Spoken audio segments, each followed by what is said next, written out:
विद्युत और किसी यंत्र के योग से गति होने लग जाती है, कैसे चेतन और बुद्धि के योग से अहम का स्फुरण होता है। बुद्धि और चेतना, इसको महत्तत्व कहते हैं।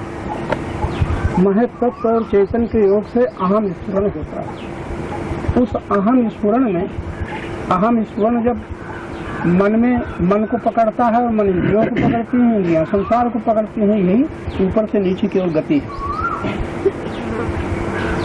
इस गति में उतर करके दुष्परिणाम भोग करके अगर कोई शांति, आनंद और मुक्ति चाहता हो, इतना ही साधन है, चाहे थोड़ी देर करो, चाहे बहुत देर करो, चाहे सदा करो। इंद्रियों को विषयों से हटा लो। शब्द, स्पर्श, रूप, रस, गंध, ये याद ना आए, इंद्रियों का काम समाप्त हो गया। और मन को इंद्रियों से हटा लो, और मन को फिर बुद्धि को मन से हटा लो, बुद्धि को मन से हटा लो। तो इंद्रियों से संबंध टूटने पर विषय का बंधन, विषय रसास्वाद समाप्त हो जाता है। मन से संबंध तोड़ने पर सुख दुख की, हर्ष शोक की, मानापमान की अनुभूति का संबंध समाप्त हो जाता है। बुद्धि से संबंध तोड़ने पर जो विचार संसाराकार, जगदाकार बन रहे हैं, वो समाप्त हो जाता है। बस इसी के बाद अहम रह जाता है। अहम ज्ञान, बस इसी को गीता में कहा है, आत्मा को परमात्मा में लगाओ। यही योगानुभूति है। आत्मा को परमात्मा में लगाता है, भगवान ने कहा है आत्मा को परमात्मा में लगाना। अभी आत्मा परमात्मा में नहीं लग रही है। अभी तो अहम जो है वो मन को पकड़े है, मन इंद्रियां को पकड़े है, इंद्रियां विषयों को पकड़े हैं, विषयों से जगत का संबंध हो चुका है। इस तरह से हम अधोगति है ये, और ऊपर जाना हो तो ये क्रम है उत्थान। नारायण। ये भगवान ने कहा है कर्मण एवाधिकारस्ते मां फलेषु कदाचन। वो तो उन लोगों के लिए कहा है, ऐसा कोई व्यक्ति नहीं जो कर्म करे और कुछ चाहता नहीं। तब उनको सावधान किया है। और कौन लोगों को जो ये कहते हैं कि हमारे दुख कैसे मिटेंगे, भय कैसे मिटेगा, चिंता कैसे मिटेगी, शांति कैसे मिलेगी, स्वतंत्रता कैसे सुलभ होगी, तो उनके लिए कहते हैं जहाँ हो वहीं से लौटो, जहाँ हो वहीं से लौटो। कहाँ हो? अभी फल की आशा से प्रत्येक कर्म हम लोग कर रहे हैं। फल की आशा छोड़ दो, कर्म करो, और जब फल मिले तो उसका भी त्याग करो। ये किसके लिए कहा जा रहा है? जो कहता है परमात्मा, परम शांत, परम आनंद की प्राप्ति कैसे होगी, उससे कहा जा रहा है तुम फल की इच्छा क्यों करते हैं? परमात्मा कोई फल तो नहीं है, वो तो आनंद स्वरूप है। वो तो इंद्रियों से विषयों को हटाने से तो रसास्वाद लेना है तुम्हें। परमात्मा क्या जरूरत, आनंद की क्या जरूरत है, शांति की क्या जरूरत है? रसास्वाद ही तो जगत से बांधी हुई है। रसास्वाद के ही के कारण शब्द से बंधे हैं, रूप से बंधे हैं, और स्वाद से बंधे हैं। बंधे ही नहीं, स्पर्श से बंधे हैं। हमको किसने बांधा? परमात्मा ने तो बांधा नहीं, परमात्मा ने बांधा नहीं। हम स्वतंत्रता पूर्वक अपने से भिन्न में हम सुख चाहते हैं, बस यहीं से हम बंध गए। अगर हम किसी से कुछ नहीं चाहते हैं, संसार हमें कभी नहीं बांध सकता, संसार हमें कभी दुख नहीं दे सकता, कभी हमें अशांति नहीं हो सकती। एक ही बात है, अगर हम किसी से कुछ नहीं चाहते हैं। इसीलिए आनंद तो सबको सुलभ है, इसी को स्वाधीन प्रसन्नता कहते हैं। आज हम इतने भी सावधान नहीं है कि हम अपनी प्रसन्नता कितनी छोटी छोटी बातों में निर्भर कर देते हैं। थोड़ा ध्यान दो, हम लोग जितने लोग बैठे हैं, सवेरे से नींद खुली, अब हमारी प्रसन्नता कहाँ निर्भर है? कहीं न कहीं कुछ देखने में, कुछ सुनने में, किसी से मिलने में, कहीं न कहीं प्रसन्नता निर्भर है। यही प्रसन्नता हमें पराधीन बना देती है। मांग है स्वाधीनता की, और हम हो रहे हैं पराधीन। बड़ा छोटा सा वाक्य हम विचार नहीं करते, क्योंकि बुद्धि इतनी जड़ है, और बुद्धि जड़ता के कारण जो यथार्थ दर्शन है वो नहीं कर पाती। यथार्थ दर्शन वो नहीं कर पाती, जैसा देखना चाहे वो नहीं देख पाती। इसीलिए वशिष्ठ जी ने भगवान को सावधान किया है, जिनकी बुद्धि दृष्टि नहीं, उनको तो अंधे ही समझो। जहाँ विचार नहीं है परिणाम का, जहाँ विवेक नहीं है सत असत का, जड़ चेतन का, नित्य नित्य का, उनको तो दो दो आंखें के खुले होने पर भी अंधा ही समझो। तो कुछ अंधे हैं, वो देखते तो नहीं, पकड़े हुए हैं। हम लोग बाल्यकाल से पकड़ते चले आ रहे हैं, मेरा मेरा मेरा। कहीं सुख पकड़ लिया और सुख पकड़ लिया दुख के साथ है, कहीं सम्मान पकड़ लिया तो अपमान के साथ है, कहीं शरीर पकड़ लिया तो विनाश उसके साथ है। कौन बच सकता है? अपने से अलग हो करके संसार की किसी वस्तु, किसी व्यक्ति पर सुख निर्भर करने वाला कहाँ स्वाधीन? भगवान दर्शन देंगे तब भी वो स्वाधीन न हो पाएगा, स्वतंत्र न हो पाएगा, वो अशांति से मुक्त न हो पाएगा। वही हम लोगों का हाल है। हमको किसी ने पराधीन बनाया नहीं, हम स्वयं पराधीन हो गए हैं। कब? अपने को भूल करके, अपनी महिमा को भूल करके, अपने स्वरूप को भूल करके हम पराधीन हो रहे हैं। मौज है हमारी। अब दुख की, जब चाहते हैं सुख अब आता है दुख, चाहते हैं संयोग होता है वियोग, चाहते हैं लाभ होती है हानि, चाहते हैं युवावस्था होता है बुढ़ापा, चाहते हैं सदा रहने वाला और दुख मिलता है न रहने वाला। अब क्या करें? यही है प्राकृतिक विधान, बड़ा मंगलमय है। प्रकृति अहम अणु को, चिद अणु को, चैतन्य रूपी अणु को प्रकृति से लिपट गया। वो प्रकृति मानो जबरदस्ती ढकेल रही है पूर्णता की ओर। आज हम जाने हजारों जन्मों के बाद यहाँ आए हैं, जब अपनी चर्चा सुन रहे हैं। ये अपनी चर्चा है, अपनी बात सुन रहे हैं, अपनी बात तो सुन रहे हैं, लेकिन अभी हमारा पर से संबंध नहीं टूटा है। बात तो सुनते हैं अपनी, सुनते ही नहीं, अपनी सुनते हैं। तब अपनी बात सुनने में क्या लगता है? ये देह, ये इंद्रियां, ये विषय, ये मन, ये सुख दुख, कहाँ बुद्धि से विचार कर पाते हैं? बुद्धि नहीं है, तो बुद्धि न होने के कारण जो देखना चाहिए वो नहीं देख पाते, जो पकड़ना चाहिए न पकड़ना चाहिए वो हम पकड़े हुए। जहाँ मेरा कहा हम पकड़ लिया। आज तक मेरा हमारा छूटा, मेरा हमारा छूटा। कितनी गीता सुनी, कितनी भागवत सुनी, कितनी बार रामायण पढ़ी, गुरु के संग में बैठे, मेरा अभी तक नहीं छूट रहा। अब बताओ कौन मुक्त करेगा? कोई मुक्त न करेगा। मेरा जितनी देर मेरा छोड़ दे हम मुक्त हो जाएंगे, चाहे घंटा भर, चाहे एक दिन, और चाहे महीना भर, और चाहे पूरा जीवन। मेरा छूट जाए हम मुक्त हो गए, और मेरा आ गया हम बंधन में पड़ गए। कितनी सरल मुक्ति, वो सोचो आप लोग।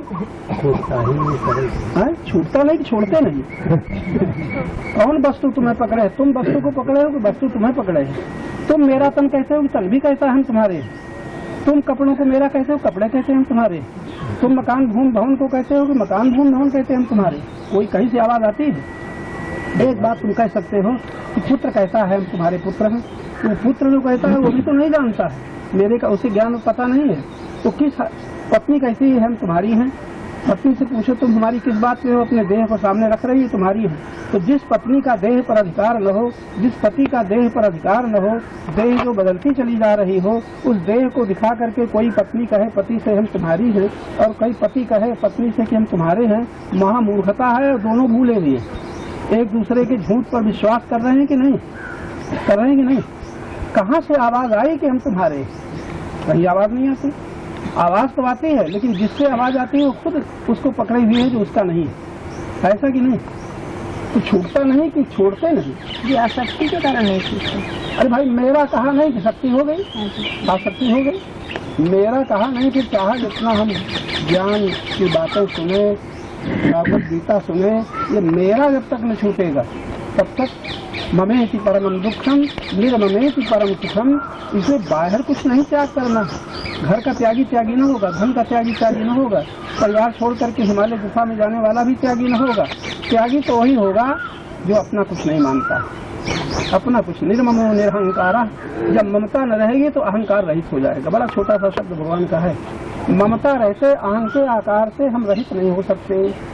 कुछ भी करें, पढ़ें लिखें, जप करें, तप करें, तीर्थ जाएं, मंदिर में बैठे, मंदिर बनवा डाले, भगवान के दर्शन करें। अर्जुन कर रहे थे, दुर्योधन कर रहे थे, लाखों आदमी कर रहे थे, लेकिन ममता थी भीतर, भगवान थी बाहर। भगवान का ज्ञान घुस रहा था। निर्ममो निरहंकारा।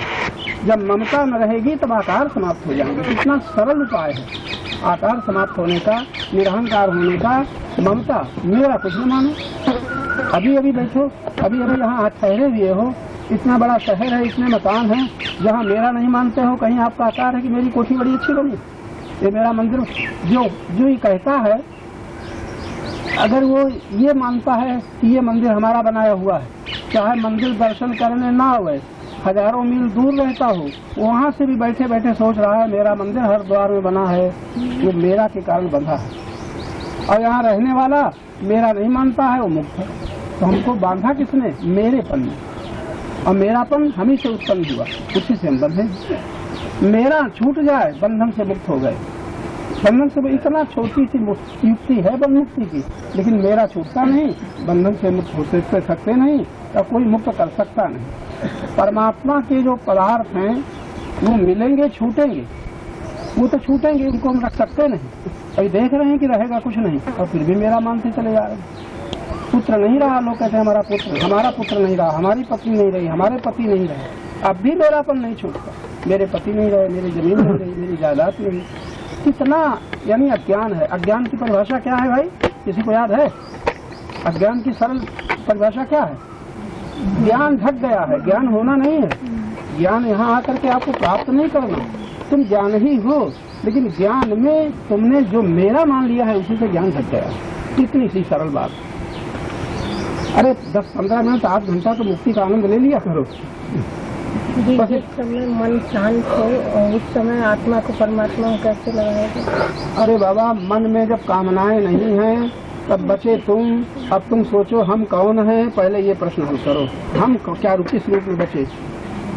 पत्नी रूप में बचे कि माता रूप में बचे कि सास रूप में बचे? तब तो बात गड़बड़ हो गई। इसलिए बुद्धि से जब समझोगे तो पता चलेगा कि आत्मा, पहले तुम अपने में पहुँचो हो, अपने में ठहरो तो तब आत्मा परमात्मा का योगानुभव हो सकेगा। वरना इसे सुना करो, आत्मा को परमात्मा में लगाओ। कोई वस्तु थोड़े है कि यहाँ से उठा के यहाँ लगा दिया। तो तुम्हारा ख्याल है, तुम्हारे चेतना में जो भर गया है, चेतना में जो चेतना तुम्हारी जो ढक गई है, या दूसरे शब्दों में बुद्धि जो विचारों से ढकी हुई है और वासनाओं की आंधी से जो चंचल हो रही है, तो वासना की आंधी समाप्त हो जाए और विचारों की धूल उससे हट जाए, तब दर्शन होगा किसका? अपना, मैं कौन हूँ। तो सबसे पहला प्रश्न, भगवान कहाँ हैं, भगवान कैसे हैं, भगवान कहाँ मिलेंगे? ये तो लाखों लोग भगवान को खोज रहे हैं, और खोजने वाले अभी अपने को ही नहीं जान पाए कि मैं कौन हूँ। तो जिसे खोजने वाले का पता नहीं और वो भगवान का पता लगावे, यही भूल चल रही है हमारे संसार में कि खोज हो रही है, साधन चल रहे हैं, जब कीर्तन पूजा पाठ चल रहे हैं, और खोजने वाला यही नहीं जानता कि मैं हूँ कौन। और उनमें से हम ही लोग बैठे हैं, कुछ माने बैठे हैं, किसी के बेटा है, किसी के पिता है, किसी के पति है, किसी की पत्नी है। ये भीतर ज्ञान में भर गया है, ज्ञान में भर गया है, जो ज्ञान थक गया है। अब प्रश्न होता है भगवान कहाँ मिलेंगे? सुना सुनाया भगवान पकड़ लिया, किसी के राम भगवान, किसी के कृष्ण भगवान, बुद्धों के और भगवान, जैनियों के और भगवान। सब भगवान भी तमाम है, बस जो जैसा मानता है अपनी स्वीकृत से उसी के अनुसार वो खोज कर रहा है। लेकिन सावधान वो है जो खोज करने वाला अपने को खोज ले कि मैं इस देह में कहाँ हूँ और क्या हूँ। इस देह में दूर नहीं, क्योंकि हम देह में तो देह से ही हम बोल रहे हैं, देह से ही हम सब कुछ कर रहे हैं। तो हम देह में कहाँ हैं और हमारा रूप क्या है, पहली खोज तो ये होनी चाहिए। अब फिर ये जो चल रहा है तो चलेगा ही, और चलेगा, जीवन भर चलेगा। पूजा चलती रहेगी, पाठ चलते रहेंगे, क्या होगा? कुछ अंशों में पाप से बच जाएंगे, पुण्य होने लग जाएंगे, पाप से बच जाएंगे तो दुख ना आएंगे, पुण्य होने लग जाएंगे तो सुख आएगा, और जो आएगा वो रहेगा नहीं। पुण्य से जो धन मिलेगा, पुण्य से जो फूल मिलेगा, तन मिलेगा, जो मिलेगा रहेगा नहीं। क्या ख्याल है आपको? पुण्य से कितना मिला? जितने लोग बैठे हो सब पुण्यवान हो। तुम मजदूरी नहीं करते हो, सड़क में झाड़ू नहीं लगाते हो, कंकड़ ईंटा पत्थर नहीं ढोते हो, इतने पुण्य तो है ही कि तुम्हें बहुत कुछ मिला है। वो पुण्य से मिला है, कर्म से मिला है। अब जो मिला है ये रहने वाला नहीं है, और तुम तो रहोगे, इतना ही होश आ जाए। हाँ आता है। तो हमारा ज्ञान ढका हुआ है, हमारा प्रेम फंसा हुआ है, हमारी शक्ति गलत दिशा में लग रही है। 3 चीजें, शक्ति लग रही है भोग में, और ज्ञान ढका है मेरा मानने वाले पदार्थों में, और प्रेम दौड़ रहा है सुख के पीछे। ये मिल जाए सुख मिलेगा, ये मिल जाए सुख मिलेगा। यानी अपने सुख को हमने किसी न किसी वस्तु में, किसी न किसी संबंधी में निर्भर कर दिया है। आदत ऐसी पड़ी हुई है कि चाहे जितना सुनो, अभी ये छूटेगी नहीं, छूटेगी नहीं। छूटेगी कब? जब दुख की कृपा होगी। दुख की कृपा क्या है? जो तुम पकड़ोगे उसी में जब दुख दिखाई पड़ेगा तब सुख। अभी तो सुख दिखाई पड़ रहा है। घर से आए घर हरिद्वार में सुख दिखाई दे रहा है।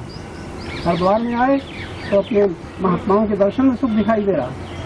महात्माओं के दर्शन करते करते फिर अपने गुरुदेव में सुख दिखाई दे रहा है। दिखाई दे सब पराधीनता, सब करते।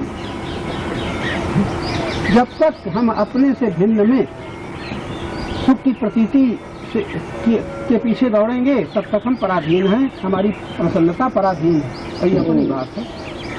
आप लोगों में कोई स्वाधीन है? जहाँ जितनी दौड़ भाग है वो बता रही पराधीनता। जहाँ कुछ चाहते हो पराधीनता, जिसके लिए चलते हो, जिसको पकड़ते हो, जिसको छोड़ते हो, सब पराधीनता। स्वाधीनता में तो बाहर न कुछ छोड़ना है न पकड़ना है, खाली देखना है। देखना है बस, देखना आ जाए बस मुक्ति भक्ति शांति सब सुलभ हो जाए। देखना आता नहीं, कभी दृष्टि नहीं खुली। लगता है हम बड़े ज्ञानी हैं, लगता है हम बड़े भक्त हैं, लगता है हम भगवान का भजन करते हैं, लगता है हम बड़े प्रेमी हैं, अनन्य प्रेम है हमारा। कोई कहता है हम पति की बड़े भक्त हैं, कोई कहता है हम पिता के बड़े भक्त हैं, कोई कहता है हम गुरु के बड़े भक्त हैं, कोई कहता है भगवान के भक्त हैं। ये अहंकार बोल रहा है कि हम बड़े भक्त हैं, बड़े प्रेमी हैं। अहंकार की भाषा है। और अहंकार अपने को जानता नहीं है, आकारों को लिए हुए और अकड़ रहा है मैं हूँ ये मेरा है, मैं हूँ ये मेरा है। तो कहीं आप बेटी बन गए, कहीं बहन बन गए, कहीं बहू बन गए, फिर आगे चल करके माता बन गए, फिर सास बन गए। बनते बनते सब बिगड़ने लगा। पहले एक एक बढ़ा तब बनते गए और फिर एक एक घटा तो बिगड़ते गए। वृद्ध माताओं से पूछे कहाँ पहुँचे, बनते बनते कहाँ पहुँचे? यहाँ तमाम वृद्ध माताएं बैठी। पहले तो बने और जो बने वही बिगड़ा, और बिगड़ा तो हाय हाय कर रहे हैं। ये क्या है? और वही तुम्हारे आस पास हैं और उनको देख करके होश नहीं आता कि इतनी उम्र बिताने के बाद, बहुत कुछ खाने के बाद, पीने के बाद, बहुत कुछ अपना मानने के बाद ये अंत में हाय हाय कर रहे हैं। तो हमारी क्या दशा होगी? हम इन्हीं के पीछे तो चल रहे हैं। इतना भी होश नहीं आता। क्या होश आता है? इन्हीं के पीछे चल रहे हो ना। कौन? जो बंधे हुए। और ये भी इतना भी याद नहीं आता जब इनको इतना ज्यादा मिला है और ये शांत तृप्त नहीं है तो अभी तो हमें बहुत कुछ करना है। जब कर्म करेंगे, पूर्ण होंगे, सब रूप मिलेगा, सब संयोग मिलेगा, सब संबंधी मिलेंगे, अच्छी पत्नी मिलेगी, अच्छे पति मिलेंगे, अच्छी संपत्ति मिलेगी। तो वो जो हमको मिलेगी वो बहुतों को मिल चुकी है। और जिनको मिल चुकी है वो कहाँ है? अशांत हैं, अतृप्त हैं, बंधन में है। और हम वही चाहते हैं हमको मिले। फिर जब साधु बन गए तो ये सिद्धि कैसे मिलेगी, ऐसे महात्मा कैसे बनेंगे, ऐसे त्यागी कैसे बनेंगे, ऐसे तपस्वी। फिर एक नकल शुरू हो गई। त्याग की, तप की, जाने कितना विस्तार है अज्ञान में। सहज योग कहाँ था? सहज योग का मतलब है जिसमें बिना किए ही जो प्राप्त हो उसको सहज कहते हैं। सहज शब्द के ही पर बात है। बिना कुछ किए जो मिला है वो सहज है। तो योग बिना कुछ किए ही मिला है। भोग करने से मिलेगा, संयोग करने से मिलेगा। योग तो प्राप्त ही है, उसको देखने के लिए दृष्टि प्राप्त करना उसका नाम सहज योग। सहज समाधि, जहाँ कुछ बिना किए ही बुद्धि स्थिर हो जाए, सहज समाधि। साधो सहज समाधि भली, सहज योग। सहज का मतलब है जिसमें करना न पड़े, श्रम न हो और होता हुआ दिखाई। आप धड़कन चलाते हो कि चलती है? अब ये सहज है कि कठिन? सहज है। लेकिन जब आप प्राणायाम करना चाहते हो तो कुछ करना पड़ता है कि नहीं? इसी तरह सोच लो, जो भी आपको मिला है उसे जब करते हो तो श्रम है। अब बिना किए धड़कन चल रही है, बिना किए रक्त बन रहा है, बिना किए आपकी भूख लग रही है, और बिना किए आपके दांत चल रहे हैं, बिना किए आप कैसे हम न करें तो मुंह में अन्न कैसे होता? तुम कर रहे हो कि हाथ उठा लिए जा रहे हैं? भोजन का ग्रास मुंह में जाता है ना, तो अपने आप किया कि तुमने किया? हाथ ले जा रहे हैं। अगर ये समझ में आ जाए कि हम कुछ नहीं करते हैं, ये सब हो रहा है, ये सहज ज्ञान। सहज ज्ञान में दर्शन है। जब हम कर्ता बने तो हम बंधन में आ गए, और कर्ता न बनो, दृष्टा बनो तो ऐसा लगेगा हो रहा है हमारे किए बिना। और फिर आप जहाँ अहंकार कर्ता बना है उसको देखो, उसके पीछे है। तो अहंकार के पीछे जब जाओगे तो अहंकार वो कर ही नहीं सकता जो बिना किए हो रहा है। जैसे भोजन तो तुम करोगे, अब भोजन पचाएगा कौन? तुम। रक्त बनाएगा कौन? शरीर में ये दौड़ाएगा कौन? तुम। ये सहज है कि नहीं? तो सहज को तुम देख ही नहीं रहे, हम तो करने में व्यस्त हैं। यहाँ तक कि भजन भी हम करना चाहते हैं। भजन कौन सा भजन करें, किसका नाम जपें, किसका ध्यान करें, ये प्रश्न आते हैं। और सहज जो हो रहा है उसका पता नहीं। वो गुरुजनों की बुद्धि शुद्ध हो, गुरुजनों का संग हो, तब पता चलता है सहज। सहज वो है जो तुम्हारे बिना किए हो, उसको तुम देखो, ये सहज। ध्यान नहीं करना है, ध्यान से देखना है। देखना है, देखोगे तो सहज। ये अभी जो बताया ही सहज है, तो देखो तो क्या निकला, हम बिना किए हो रहा है सहज है। ध्यान से देखा जाता है। जहाँ ध्यान की क्रिया है वो तो अभ्यास हो जाएगा। भगवान का ध्यान करें, भगवान कृष्ण का ध्यान करें, राम का ध्यान करें, गुरु का ध्यान करें, ये तो अभ्यास हो गया। बिना किए क्या है, तो तुम्हारे बिना किए क्या सुलभ है, उसको देखो। अब ये प्रश्न ही हम नहीं उठाते हैं। हमारे बिना किए कुछ सुलभ है कि नहीं, कुछ प्राप्त है कि नहीं, उस पर कभी ध्यान ही नहीं जाता। नींद खुली कि करना शुरू कर दिया, ये करना है, ये करना है, जब मिला तो ये मिला, ये मिला। अब बिना किए जो सुलभ है उस पर दृष्टि नहीं जाती, बुद्धि नहीं जाती। ये पढ़ाई लिखाई नौकरी चाकरी में सहयोग कैसे होता है? पढ़ाई लिखाई में तुम्हें सहयोग चाहिए ना, तो अब तुम्हें जो सहयोग चाहिए तो पढ़ता कौन है? तुम तो पढ़ भी चुके हो, लिख भी चुके हो, तमाम कर भी चुके हो। कर चुके हो कि अभी करना है? कर चुके। अच्छा, जब कर चुके हो सहयोग, तो सहयोग का मतलब है अब करने का अहंकार जो कर्ता बना है उसको ज्ञान में देखो और उससे अपना पिंड छुटाओ, तब सहयोग की अनुभूति होगी। अब तुम्हें पढ़ाई लिखाई, अगर तुम्हें कह दो मैं पढ़ाना है, तुम पढ़ाओ। फिर पढ़ाना क्या है? जो तुम पढ़े हो वही तो पढ़ाओगे, जो तुम जो जानते हो वही तो जानाओगे। इसमें तुम्हारा क्या है? जैसे तुमने संसार में पाया है, ऐसे जो लेने वाले उनको देते रहो। करता न बनो तो मैंने दिया, जैसे मैंने दिया है तैसे मैं दे रहा हूँ, जैसे मैं चला हूँ तैसे चला रहा हूँ, जैसे मैं सुना हूँ तैसे सुना रहा हूँ। बात समझ में इशारा? यानी करना कुछ नहीं, तुम्हें जिस जिस विधि से मिला है उस तरह से अपने पीछे सुनने वालों को वही विधि बता दो, भाई ये विधि है, और करता न बोलो। तो तुम सहज में रहो। जो सहज जो है यानी शुद्ध चेतन तत्व नित्य सहज है, उसको प्राप्त नहीं करना, परमात्मा प्राप्त नहीं करना, वो सहज है। लेकिन जो प्राप्त करना है वो संसार का है, ये भी याद रखना। जो भी प्राप्त करना है वो संसार का है, और संसार का जो है वो रहेगा नहीं, सदा छूट जाएगा, मिलेगा छूटेगा। क्षण क्षण परिवर्तन हो रहा है। ऐसा आपके पास कुछ है ही नहीं जो बदल न रहा हो, और हमारी दृष्टि नहीं जाती, हम उसी को पकड़े हैं। ये मेरा मेरा, और मेरा कहते ही होश ही नहीं है कि मेरा जिसे कहते हैं ये तो क्षण क्षण बदल रहा है, आंखों से नहीं दिखाई पड़ता, बुद्धि से दिखाई पड़ता। छोटे छोटे बालक बैठे हैं ना, तुम कहते मेरी बिटिया मेरा बेटा, और बदल रहा है कि वैसे ही बना है? बदल। साल भर बाद बढ़ जाएगा कि तुम बढ़ाओगे?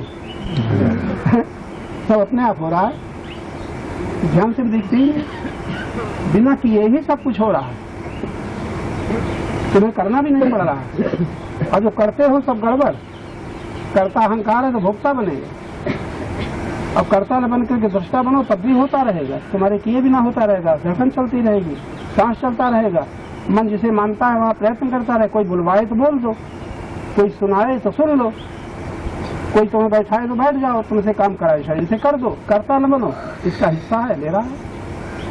भगवान के जीवन में अगर आप दृष्टिपात करें, वहाँ कर्तापना नहीं है। चाहे भगवान से कोई उपदेश सुन ले, और चाहे युद्ध में रथ में बैठा के सारथी बना ले, चाहे उनको नचा ले, चाहे उनको गवाह ले, उनके जीवन में देखो क्या है, अपनी ओर से कुछ नहीं, जैसे जैसे संबंध है वैसे करते चले जा रहे हैं। लगता है क्या है, लेकिन झांक करके देखो तो स्वयं को कुछ नहीं। ऐसी दृष्टि आ जाए तो कोई कठिन नहीं है। नारायण नारायण नारायण। हम लोगों की दृष्टि गलत है।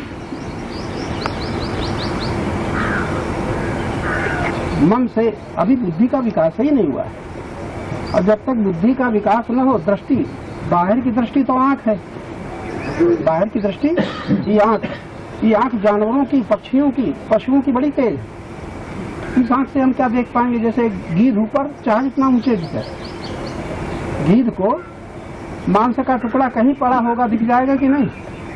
और तुम निकल जाओगे तुम्हें न दिखेगा। इसका मतलब इंद्रियों की शक्ति तो पशु पक्षी में, कीट पतंग में बहुत ज्यादा है। मनुष्य की जो विशेष शक्ति है वो बुद्धि है। वो बुद्धि जड़ता में फंसी, उसकी हम परवाह नहीं करते। पढ़ भी गए, डिग्री भी हासिल कर ली, AA में क्या क्या हो गए, शास्त्री हो गए, डॉक्टर हो गए, वैद्य हो गए, जीवन अंधकार में। वो है कि नहीं? उसका परिणाम चाहते हैं सुख, भोगते हैं दुख। चाहते हैं संयोग, आता है वियोग, तब वाह वाह करते हैं कि हाय हाय करते हैं। तब भगवान सावधान करते हैं, भाई तुम संसार की किसी चीज को तुम अपने ढंग से रोक नहीं सकते। तब क्या करो, मत पीछे पड़ो।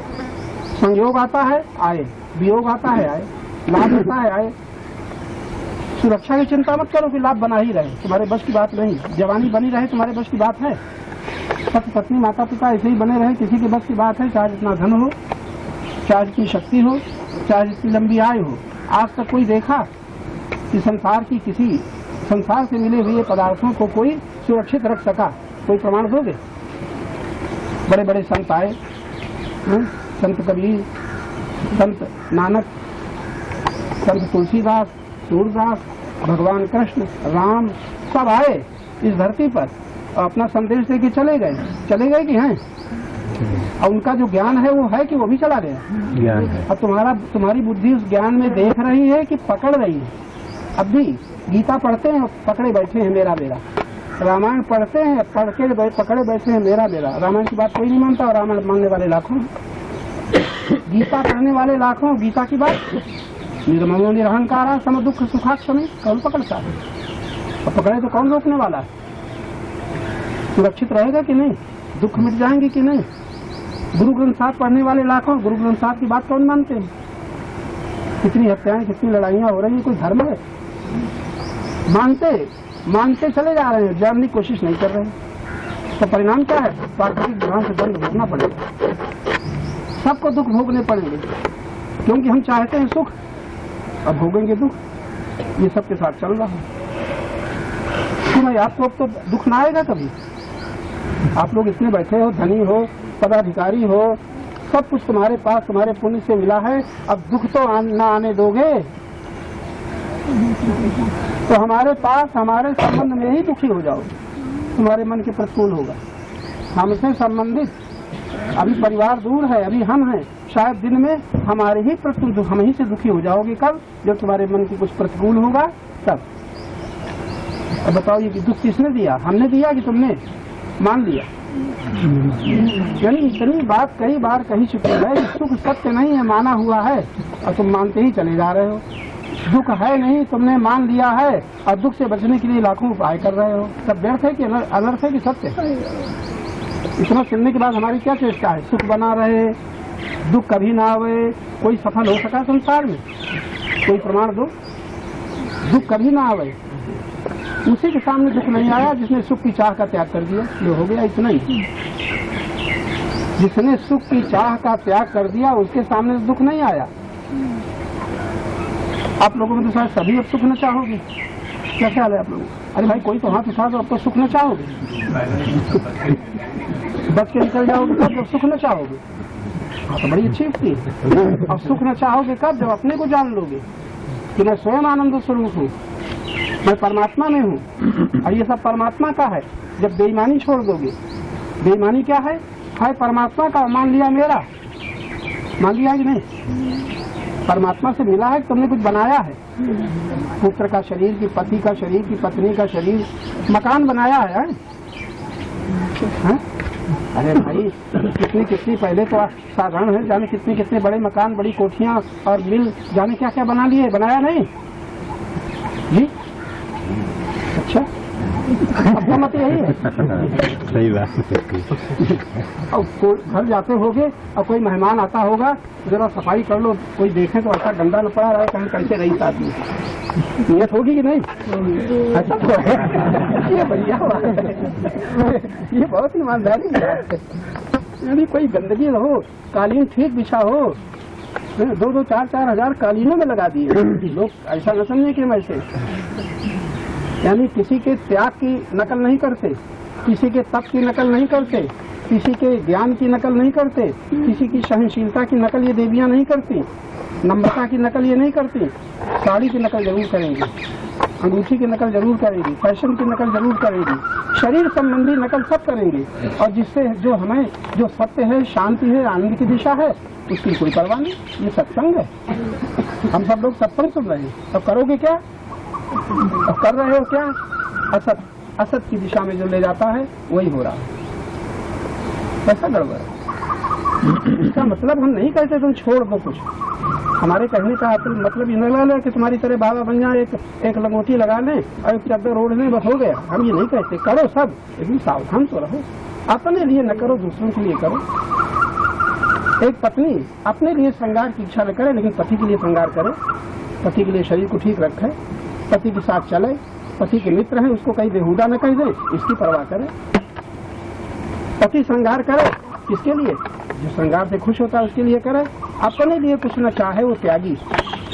और यहाँ तो अपने ही लिए सब होता है। लोग हमें देखें कि हम कैसी सुंदर हैं, कैसी साड़ी सुंदर है, कैसा जेवर सुंदर है, कैसे हमारे बाल सुंदर हैं। अपने लिए जो करता है भोगी, और दूसरों के लिए करता है वो सेवा परायण। एक शब्द है। तो हमारी कहने का मतलब इस थोड़ा कुछ छोड़ दो, करो। अपनी प्रसन्नता तुम्हारी निर्भर न हो, तुम रहो परमात्मा में और शरीर रहे संसार में। पृथ्वी में दे ही रहे, परमेश्वर में प्राण। पृथ्वी में दे ही रहे और परमेश्वर में, तुम्हारा मन परमेश्वर में रहे, प्राण परमेश्वर में रहे। प्राणों का संबंध परमेश्वर से है और देह का संबंध पृथ्वी से है। अब अंत में एक बात कहेंगे, ये मिट्टी के दिए हैं सब, जितने शरीर बैठे हैं ना, जैसे दीपक होता है ना, और दीपक में ज्योति जलती है, तो ज्योत किसकी है? ऊपर की है। और ये दिया, मिट्टी का दिया किसका है? मिट्टी का है। दिया जब गिरेगा, जब मिलेगा तो मिट्टी मिलेगा, और ज्योत जब बुझेगी तो जहाँ की है वही मिलेगी। मिट्टी के दियों का कोई भरोसा मत करो अगर होश रहे। क्या सुना? चाहे पति हो, चाहे पुत्र हो, चाहे पत्नी हो, जो कोई सब मिट्टी के दियों का भरोसा मत करो। पता नहीं कब ये दिए में ज्योति बुझ जाए। अब बुझ जाती है कि नहीं? तो ज्योति बुझती है तो हाय हाय करते हो कि वाह वाह?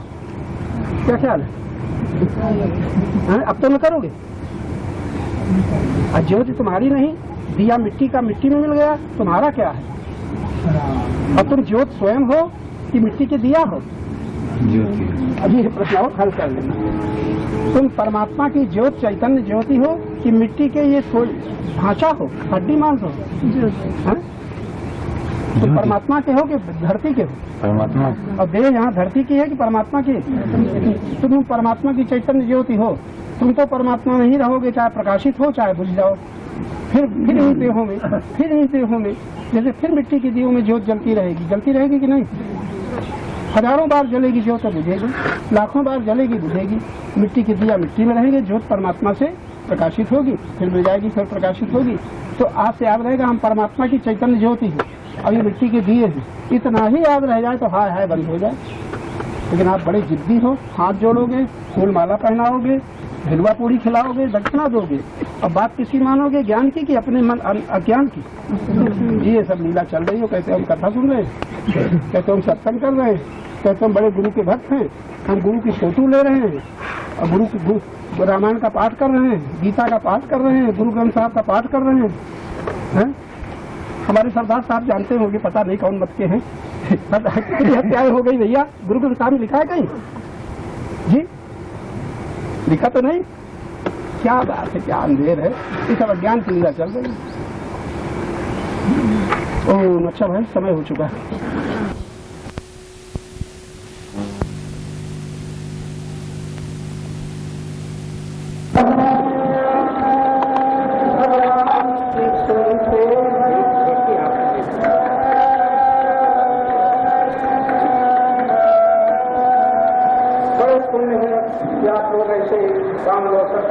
अपनी बात सुन रहे हैं, जितना सावधान हो जाओगे उतना ही उसका तो दिखाई पड़ेगा। हमारे भाग्य होता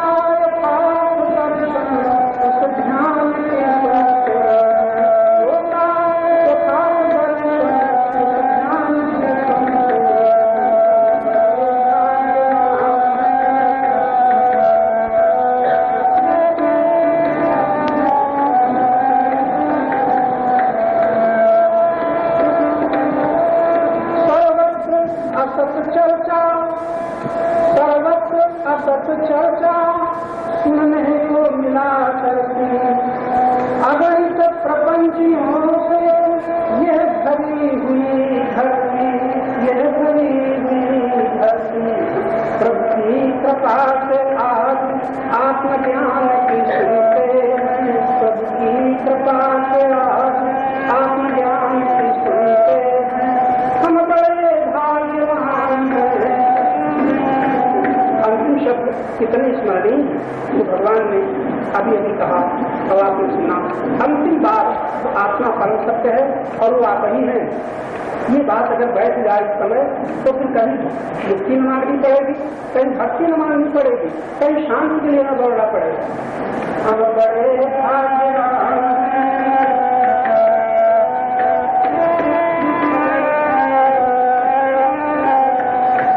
हम रूप के मनन को ही ध्यान मानते थे, ध्यान मानते थे।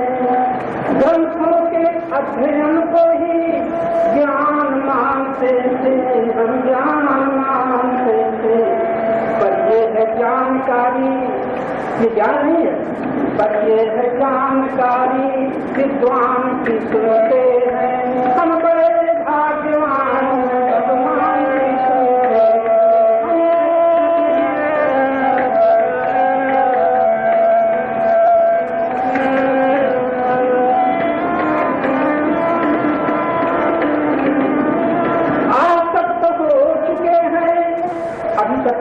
हमारे जीवन की स्थिति क्या है। आसक्त हो चुके हैं जब हमने सुखी होकर, अब मुक्ति चाहते हैं बंधन से सुखी होकर, बंधन से सुखी होकर। तब विरत के लिए स्वधर्म ज्ञान हम बड़े भाग्यवान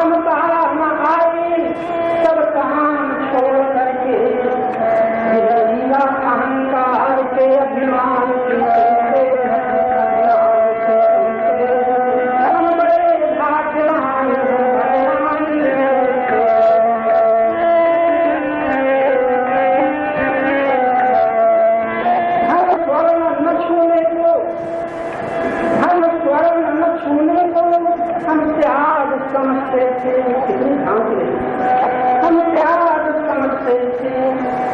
ममता भरे क्रंदन को अनुराग समझते थे। अब हम निरक्ति के लिए महान की सुनते हैं। हम बड़े भाग्यवान